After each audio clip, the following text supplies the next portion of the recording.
আসসালামু আলাইকুম। তোমরা যারা ডিসিইউতে পরীক্ষা দিয়েছো এবং কৃতকার্য হয়েছো, যারা ফর্ম ফিল আপ করছো, অনেকেই আমাদেরকে এটা জিজ্ঞেস করেছে, বিশেষ করে ফার্স্ট টাইমে যারা ছিল ডিসিইউ পরীক্ষা দিয়েছো, তারা আসলে টিকার পরে সেকেন্ড টাইম দিবা কি না এই সিদ্ধান্তে তোমরা অনেকেই দ্বিধাদ্বন্দ্বিত।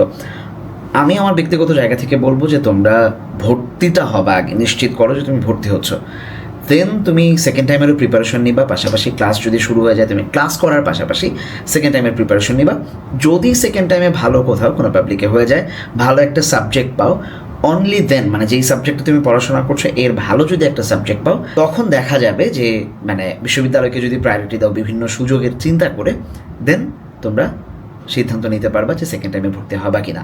বাট প্রিপারেশন যারা নিতে চাও তারা অবশ্যই ডিসিইউতে ভর্তি হয়ে পড়াশোনা করার পাশাপাশি ক্লাস করার পাশাপাশি দেন প্রিপারেশনটা নেবা। মানে ডিসিইউ ছেড়ে দিয়ে টিকার পরে সেকেন্ড টাইমের প্রিপারেশন নেওয়ার কোনো দরকার নাই। ঠিক আছে?